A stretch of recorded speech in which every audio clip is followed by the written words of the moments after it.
Hello students, a very warm welcome. Hope you are fine and taking all safety measures during this COVID-19. Now students, did you complete your homework and activity? In the last video, we learned about the storage of water. Now let us continue with EVS part 1, lesson number 4, that is water safe for drinking. This lesson is very interesting for you children because there is lots of activity to do in it. You will really enjoy it. Now see, we have seen what are the various methods of storage of water.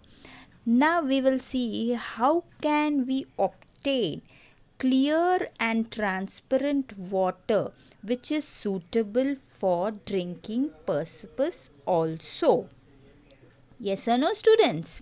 We always take care when we drink water because it should be clean. See, your mother boils and filters water when we get muddy water, especially in this rainy season. These are the best method of obtaining clear water. So students, now we will start with our lesson. Now students, coming to page number 20. Try this. You have to do some activities and see whether which substance dissolve in water and which substance do not dissolve in water. Take a glass half full of water. Okay. Then what you do, add a spoonful of sugar to it and stir it with a spoon. See what changes takes place. And now see students, the sugar disappears upon stirring it with a spoon. This means that it dissolves in water. And now again I have taken a glass half full of water. Then I have added a small amount of salt to the water and I have stirred it. Now you see what happens. See the change that takes place. The salt disappears upon stirring it with a spoon. This means that it dissolves in water. Now again take a glass half of water. Then what you do, take a spoonful of honey, add it to the water and stir it. See the change what happens. The honey disappears upon stirring it with a spoon. This means that it dissolves in water. Now again take a glass half full of water. Okay.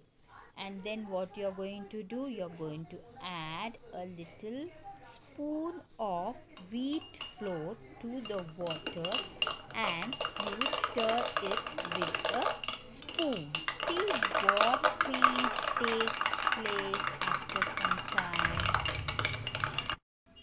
Now see what happened. The wheat flour, it disappears upon stirring it with a spoon. This means that it dissolves in water.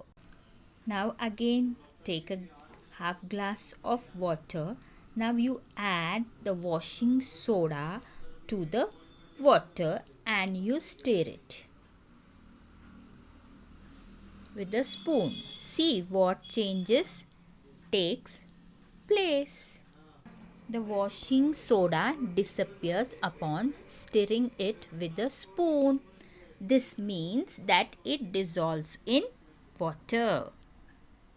Now students, take again a half glass of water, then add what? See, this is alum, powdered alum. You have to add to the water, stir it with the spoon, and you see the change that takes place. It disappears upon stirring in the spoon, means it dissolves in water. Now again students, take a glass half full of water. Now what you have to add to this? This is the sawdust, means the waste of the wood after you cut the wood, or after you crave or carve the wood. See, you see the sawdust when it is mixed into the water. What happens? See the change. It does not disappear or it does not dissolve in water. It floats on that water. See, clearly you can see.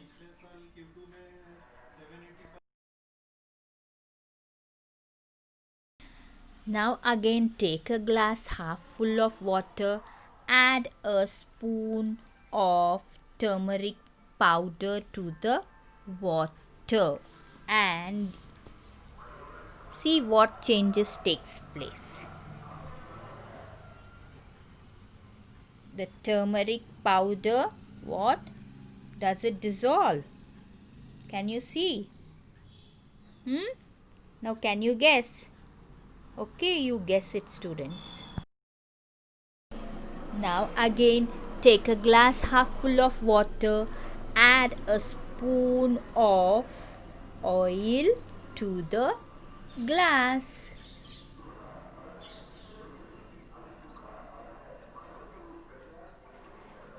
See what changes takes place.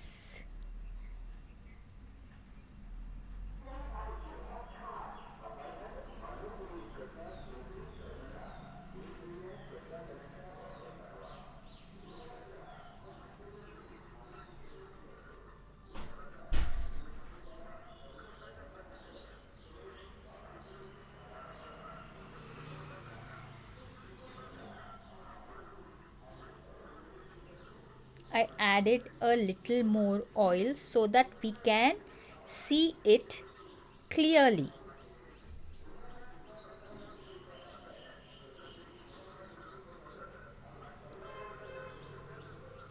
See what happens. The oil, it did not disappear. What it did? It floated on the water. Now see students, again I have taken a glass half full of water and I have added some sand in it.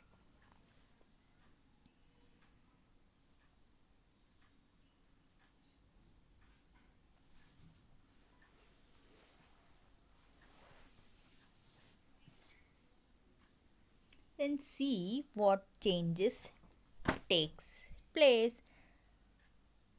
You stir it with a spoon.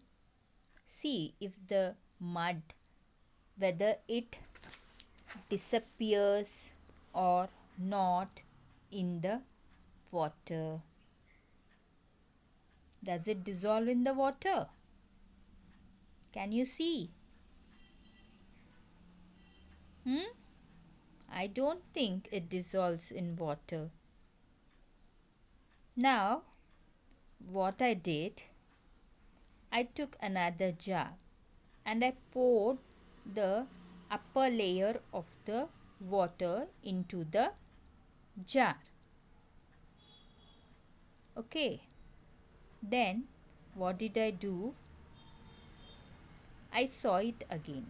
See, the sand, it did not dissolve in the water. So what can we say? That the sand, it does not dissolve in water.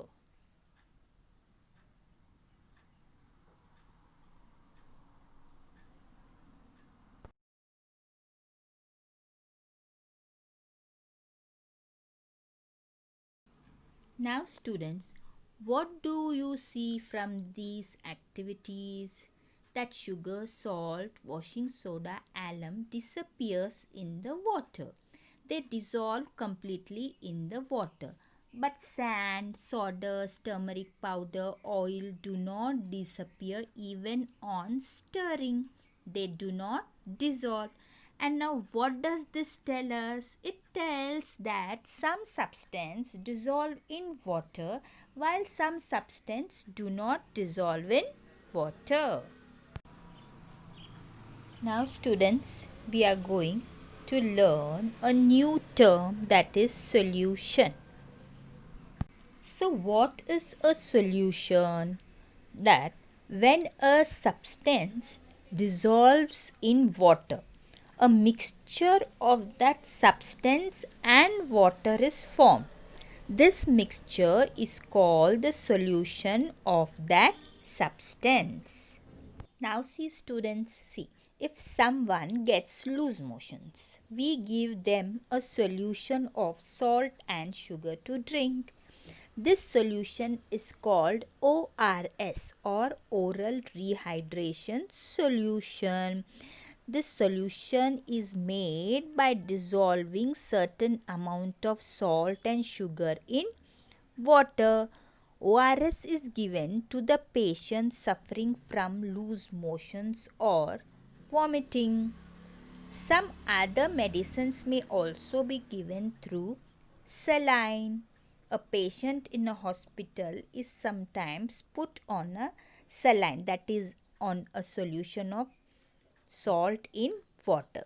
These are examples of useful solutions. Now coming to page number 21. Do you know? Now see, the sea water is salty to taste because it is nothing but a solution of salt that occurs naturally. We cannot use sea water for drinking. Waters of different wells may have different tastes. Why is that so, children? See, some substance from the ground dissolve in water. So they give a taste to the well water. But if there is nothing dissolved in water, water has no taste at all. Now do you know students, when we remove the lid of a soda water bottle, bubbles fizz out of it. To make soda water, a gas called carbon dioxide is dissolved in water under pressure. So when the lid is removed, the pressure reduces and the gas bubbles out. Take a container filled with water. Now from your compass, add a ruler, a pencil, a compass, eraser, sharpener, rubber band. Then take a steel spoon, a plastic spoon, a nail and a coin. Then from the outdoors you take some soil, some leaves, some dried twigs and some stones. Now what you do, put all these things one by one in the water. Okay, and see whether each of them sinks or floats.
Now, what did you see?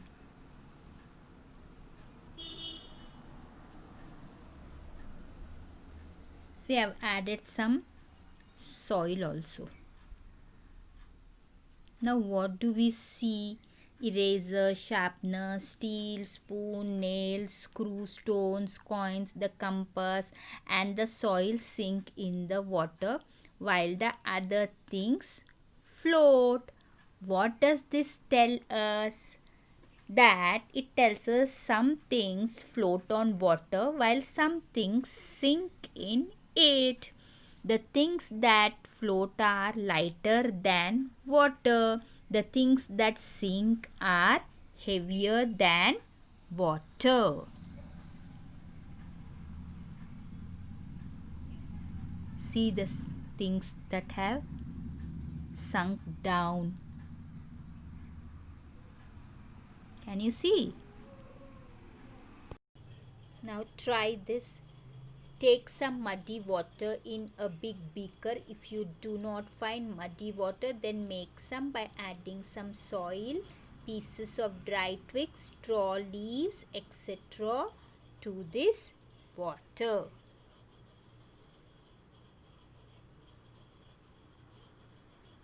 Now allow the jar to stand still for 4 or 5 hours.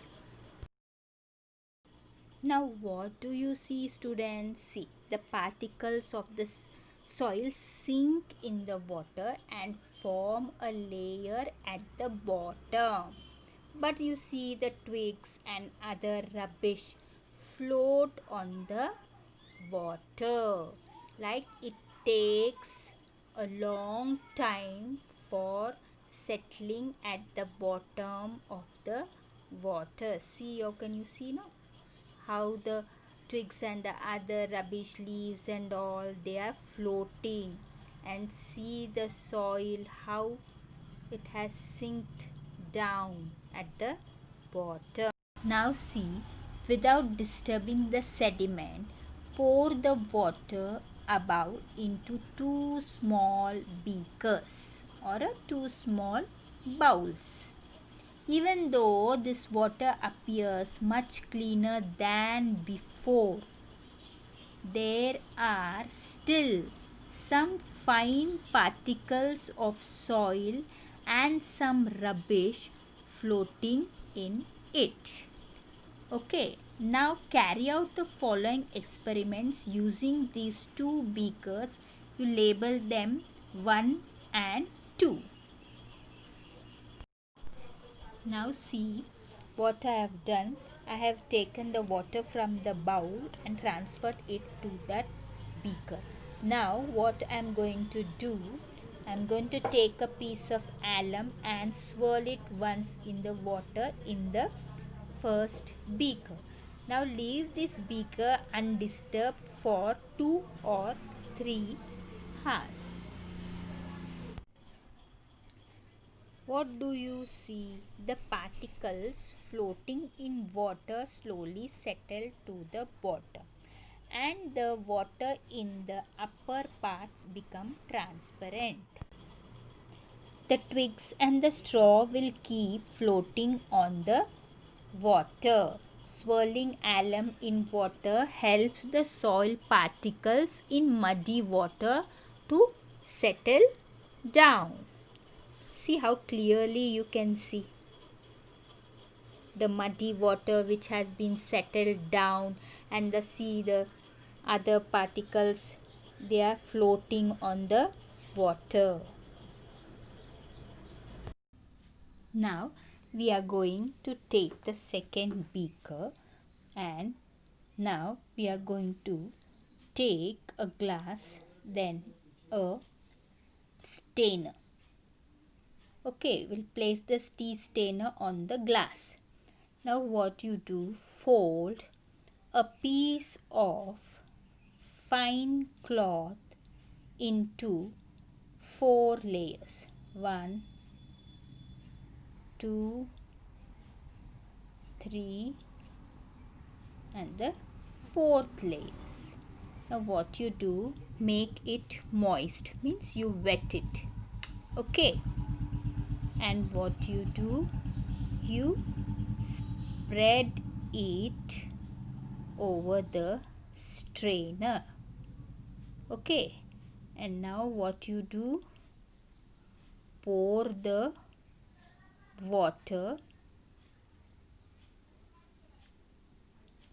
into the glass in a thin strip on the folds of the cloth. Slowly you pour the water.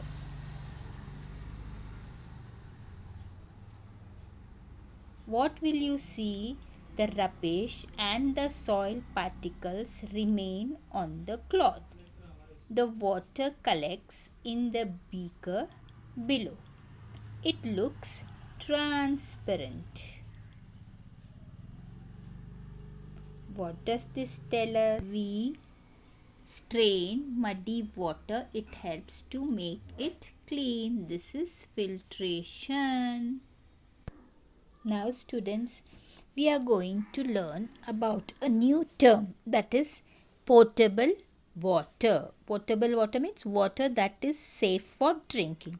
Now what is potable water means? Water that does not endanger our health in any way when we drink it is called safe drinking water or potable water. Now see students, we have seen some methods of making muddy water clean and transparent. However, such water may still not be potable. See students, drinking water must be safe for our health. Pure water has no taste, smell or color. If water has a color or a foul smell, one must avoid drinking it. It can make us ill. When we get muddy water during the rains, we allow it to settle before using it. If necessary, we use alum or we filter the water. Its muddiness disappears and the water looks clean and transparent. Can we say that it is now safe for drinking? Let us learn some more about this, students.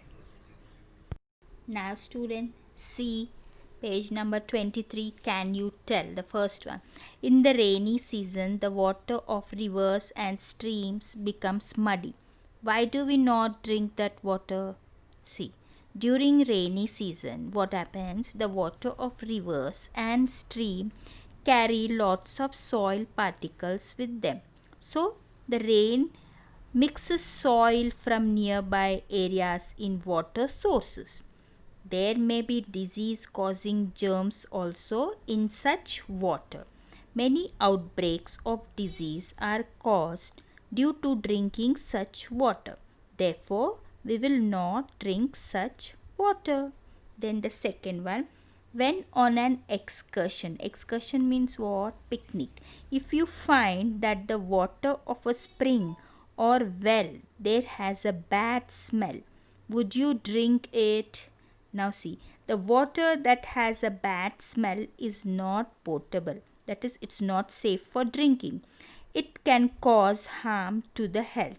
So such water will not be used for drinking. Now students, coming to page number 24, we are going to study some new terms, that is the micro. Now what is micro? Micro means very small. And what is organism? Organism means a living thing. So what? Microorganism means what? A living thing that cannot be seen by the naked eye or even with a magnifying glass. Now coming to page number 24. Do you know? Now see, if we take a bit of yogurt or a drop of buttermilk on a glass slide and place the slide under a microscope, we see very tiny living things in it. They are called microorganisms. These microorganisms convert milk into yogurt. They are useful for us. Now see students, see. These are some harmful microorganisms. They are not useful for our body because they cause disease when they enter our bodies. Even if harmful microorganisms are present in water, we are not able to see them. Now, though the water with such microorganisms looks transparent, would it be safe for drinking? No, it will not be safe for drinking. Boiling the water kills the microorganisms in it and prevents disease. You may know that during the rainy season, we often hear of an outbreak of diarrhea or gastritis. At such times, what happens? We need to boil the water that has been cleaned by settling and filtration. Only then does it become safe for drinking. Now, use your brain power. Some substances do not dissolve in water. What could be the advantage of this? See, now suppose if you take two substances and they are mixed together and one is not able to dissolve, we can separate them easily. Once the substance dissolves, it becomes very difficult to take it out of the solution. But the substances which are unable to dissolve can be separated out by filtration or settling. This is the advantage of substances that do not dissolve. Now, what's the solution? See, mother had brought some certain cumin seeds, that is the jeera, from the shop, but some sand got mixed with it. Mother wants the jeera seeds clean. So how will you explain it? So, what first she should take a suitable sieve. Then she would put the mixture into the sieve and shake it vigorously. All the sand will get deposited under the sieve and the cumin seeds, that is the jeera, will stay in the sieve itself. Now students, we will have a recap of what we have learnt. Some substances dissolve in water, some substances do not. Some things float on water, some sink and settle at the bottom. In order to obtain clean water, muddy water is allowed to settle. After settling, the water is cleaned further by swirling alum in it or by filtration. Even in clean, transparent water, microorganisms can be present. It is necessary to have safe water for drinking. So, water must be boiled to destroy any microorganisms in it. And we should always remember that even such tiny living things like microorganisms, which our eyes cannot see, have great importance in our lives. And now for the homework time, children. Read, learn and write these words 10 times in your notebook. Like the first one, solution, second one, health, third one, alum, fourth one, boiling, fifth one, saline, sixth one, potable, seventh one, settling, eighth one, sediments, ninth one, filtration, 10th one, microscope, 11th one, disease and 12th one, microorganisms. Thank you. Have a nice day. We will complete our exercise in the next part of the video. Until then, stay home, stay safe, stay healthy.